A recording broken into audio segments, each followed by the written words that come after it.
Billionaire investor Charlie Munger once famously said, "First 100,000 is a bitch, but you gotta do it. I don't care what you have to do. If it means walking everywhere and not eating anything that wasn't purchased with a coupon, find a way to get your hands on 100,000.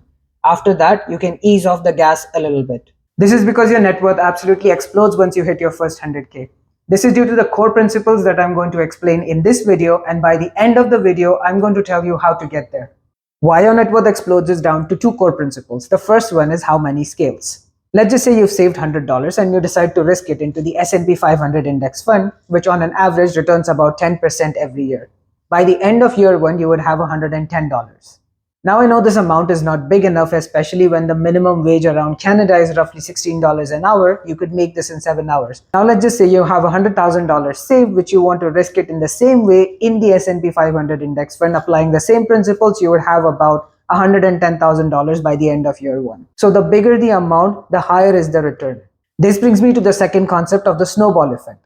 What this really means is how a snowball that is dropped from top of a mountain rolling down increases in size. That is exactly what happens to your money over time. Now, many people don't have 100K lying around, so you have to build it up from a scratch. But if you can commit to putting in 10,000 every year and accrue an interest of about 7%, which is exactly what you'll get after you deduct the taxes out from the 9 to 10% return that the S&P 500 is going to give you, if you continue accumulating this amount, it'll take you roughly 7.8 years to reach your first 100K. 5 years after that to reach from 100 to 200K, 3.7 years to get to 300K, and 3 years to get to 400K, and so on. Until you get to an amount for your last 100K. From 900K to 1 million, it takes you only 1.5 years. So as you can see that the longer you keep investing and the longer that you wait, your money starts accumulating a lot faster, and the amount of time required to get the next 100K reduces drastically. All you have to do is commit to investing 10K every year. So the total time taken to get to 1 million is over 30 years. Now I know we live in a world of instant gratification wherein we wanted things done yesterday.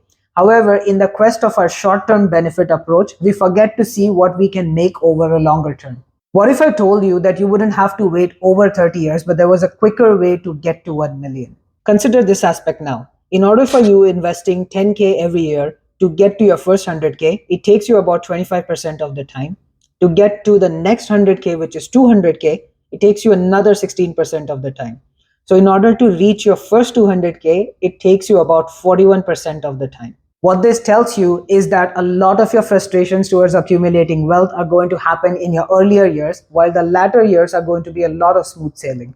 A way to counter this is, instead of investing say 10K every year, if you can invest about 15K every year, you'll get there in just over 25 years. So you're going to get there earlier by about 5 to 7 years. Now I'll show you the two strategies that you can use to do this. I myself do a hybrid of both of these approaches. The first one is going on an offense.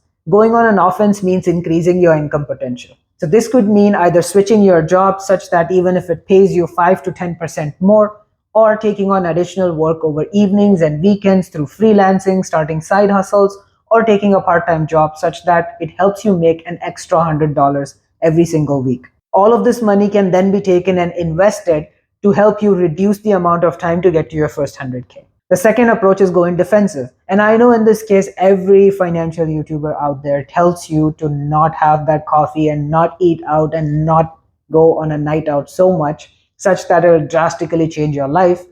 I'm not saying you need to change your life drastically. You can still continue living your life. You just have to find an economical way to do so. A couple of ways could be buying your own coffee maker and brewing your coffee at home, which will save you a lot of money that you pay out to any of these coffee retail chains. Making your food at home and occasionally eating out, which will save you a lot of money on the food costs. And also doing an audit of all of the subscriptions and the bills that you're paying. These could include any of your subscriptions like Netflix, Prime, and such. Whereas your phone bill, your internet bill, and your insurance. You could then cancel the ones that you don't need or switch your service providers in order to get a much better plan and save money. All of this saved money can further be contributed into the pool, which will help you reduce the amount of time to get to your first 100K, and thus helping you reach your target of million much quicker. So it's only a matter of making short-term sacrifices for long-term gains. If you like this video, you would love me dissecting Warren Buffett's investment strategy and how I'm using this to my benefit in my investing in the stock market, and how you can benefit from it as well. Like and subscribe if you haven't, and I'll see you next time.